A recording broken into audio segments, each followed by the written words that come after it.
The assassination of Charlie Kirk has ignited a political groundswell across conservative circles, transforming grief into a rallying point for young activists and reshaping the influence of Turning Point USA.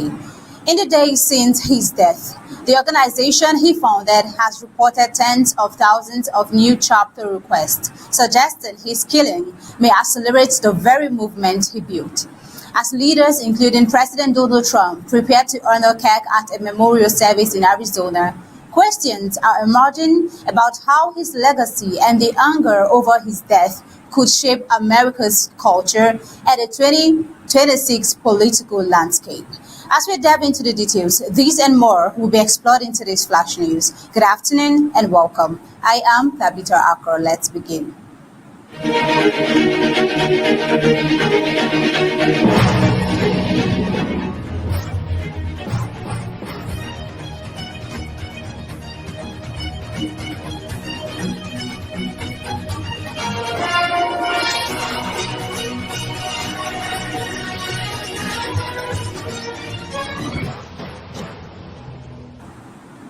The United States President Donald Trump said he plans to attend the memorial service for Turning Point USA founder Charlie Kirk in Arizona this Sunday and may deliver remarks at the event.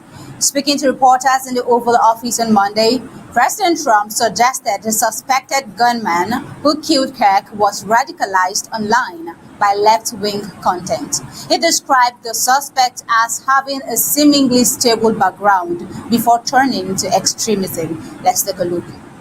Sunday, we're taking a whole plane load and having. I was invited on Saturday, but I said I'd rather save it for Sunday. You know, we're going to have a stadium, and I'll bet that stadium is going to be pretty packed, maybe completely packed. It's going to be big, but I'm going to be at the stadium, and I guess I'll say a few words. I don't know, but I guess I will.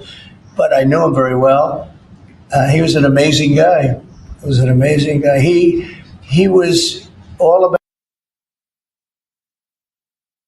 The memorial is scheduled to take place at State Farm Stadium in Glendale, home to the NFL's Arizona Cardinals, which can seat more than 63,000 people. Trump said the event is expected to draw a large crowd.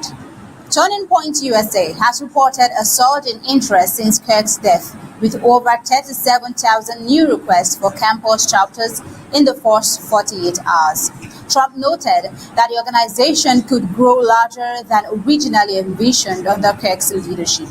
The president also praised Erica Kirk, his wife, the activist widow, and called the late conservative commentator a great guy who was dedicated to mobilizing young people. The service is open to the public, with doors opening at 8 a.m. and the program beginning at 11 a.m. according to the event website. Charlie's death is once again a reminder and a wake-up call to unity and an end to political violence. Moving on over to Israel. Israeli Prime Minister Benjamin Netanyahu acknowledged on Monday that Israel is entering a period of international isolation, warning that the country may be forced to rely more heavily on its own resources as the war in Gaza nears its second year. Speaking at the Finance Ministry conference, Netanyahu said the conflict is pushing Israel towards self-sufficiency in both the economy and defense, noting that weapons imports could face increasing restrictions as more countries impose partial or full embargoes. France, the Netherlands, the UK, Spain, and Italy are among those curbing arms sales. The United States remains Israel's largest weapon supplier and has not followed suit, though Washington has occasionally delayed shipments in the past. Take a look. It's our city. It will always be our city. It will not be divided again. And that's why I so much appreciate the leadership of President Trump in this area as well. When he declared Jerusalem our capital, something that should have been acknowledged by every leader in the world, but he did it. And then moved the American embassy here. He did things that are so obvious, and yet defied all these governments, all these foreign chancelleries, all these experts who said, you cannot do that. The rare times Netanyahu has publicly admitted the scale of Israel's global isolation since the war began. Yet, despite warnings from the United Nations and humanitarian groups of rising civilian casualties and accusations of genocide, which Israel denies, the Prime Minister has resisted calls to alter military strategy. The war, the longest and costliest in Israel's history, has already dented the country's once robust economy, which had been powered by its high-tech sector. Netanyahu argued Israel must adapt to autarkic conditions, emphasizing expanded domestic weapons production. Analysts question whether Israel's defense industry can rapidly scale to replace lost imports and whether increased militarization will further deepen the economic downturn. How sustainable is a self-reliance model for a small state like Israel, deeply embedded in global markets, and what risks does prioritizing military industry pose to other sectors of the economy? We see that the isolation has intensified political divisions inside Israel. Families of hostages, opposition leaders, and even segments of the military have expressed concern that prolonging the war could worsen humanitarian suffering and reduce chances of recovering captives. Critics, including opposition leader Yair Lapid and former military chief Gadi Eisenkot, accuse Netanyahu of leading Israel into avoidable diplomatic isolation while abandoning domestic priorities. Now, internationally, the rift is widening. Several Western countries are preparing to recognize a Palestinian state ahead of the UN General Assembly, a move Prime Minister Benjamin Netanyahu has denounced. The growing list of nations restricting arms sales highlights a rare shift and a split between the US and its allies, raising questions about how long Washington can shield Israel from punitive measures. Could sustained European pressure combined with Arab and Gulf state opposition eventually force the United States policymakers to reconsider unconditional support?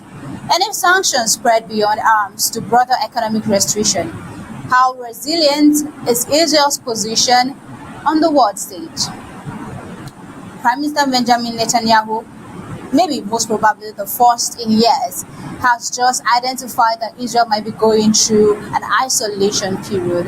But the coming days will definitely justify that with the Israel and Hamas war. Now, moving over to the United States, the Trump administration has embarked on its most sweeping maritime strategy in decades, aiming to roll back China's growing control over ports worldwide and shift key terminals into Western hands, according to people familiar with the plan. The effort marks Washington's largest expansion of maritime influence since the 1970s and is driven by concerns that the United States could face a strategic disadvantage in the event of a conflict with Beijing. Officials fear the U.S. commercial fleet is too small to sustain military operations and that dependence on foreign ports leaves the country exposed. Options under consideration include backing Western firms to acquire Chinese stakes in strategic hubs, BlackRock's proposed purchase of Hong Kong conglomerate CK Hutchison's port assets in 23 countries, including Panama, as seen by officials as a model deal. China's investments span more than 100 port projects worldwide, including facilities in Greece, Spain, the Caribbean, and the U.S. West Coast. COSCO, China's state-owned shipping giant, controls 67% of Greece's Piraeus Port Authority, a pivotal gateway linking Europe, Africa, and Asia. Washington has already blacklisted COSCO for its links to the Chinese military.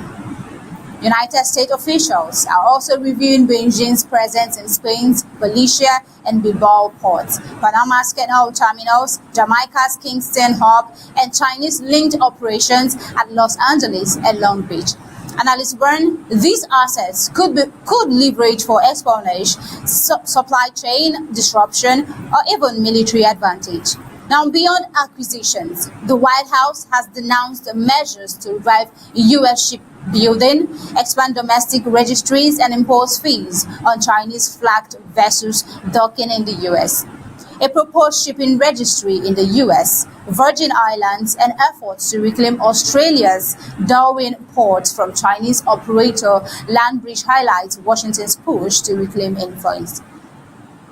President Trump has even suggested Greenland's strategic location near the Arctic could justify U.S. control of the territory, underscoring how far the administration is willing to go to counter China's Belt and Road Initiative. China has defended its global port network as legal cooperation under international law, but Washington views the investment as part of a broader challenge to U.S. dominance at sea. The maritime push comes as both powers clash over trade, technology, and security, raising questions: can the U.S. realistically reverse decades of Chinese expansion and dominance, and will allies align with Washington or even seek to balance ties with Beijing? A critical question right there. Now I'm taking your attention away from the US and China. I take you over to Africa in Ghana. Ghana has repatriated 14 West Africans deported from the United States, with officials saying the group of 13 Nigerians and 1 Gambian has been sent back to their respective countries. Authorities in Accra defended their decision to temporarily accept the deportees, describing it as a humanitarian gesture. Ghana's foreign ministry also clarified that the government did not accept any financial compensation from Washington for facilitating the transfer. The Nigerian government, however, expressed concern that it was not notified in advance. Officials noted that in the past, deported Nigerians had been flown directly from the United States rather than routed through Ghana. Let's take a look. We believe that the plaintiffs' deportations to Ghana did not comply with principles of due process. These people were not told where they were going to be taken. They were just awoken in the middle of the night inside their cells in ICE detention centers across the US and taken to a single ICE detention center and then put on a plane without being told where they were being taken. As covered by African News, legal representatives of 4 of the deportees disputed Ghana's account, saying the men were still being held in the country and had not been returned home. The one that some of the individuals could face persecution or ill treatment if sent back, raising questions about the legality of the deportations and compliance with due process. Although the Gambia's authorities have not yet commented on the issue, we see that the dispute underscores the tension surrounding the United States immigration enforcement under the Trump administration, which critics argue prioritizes rapid removals over the legal rights and safety of migrants. Now, this is what is happening right here with the immigration crackdown from the United States. But then until next time, we'll definitely bring you up to speed with the details and even more stories unfolding. Remember, we'll bring you Untold Stories on Undaunted at the top of the hour, 8 p.m. Until then, do have a pleasant day and stay safe.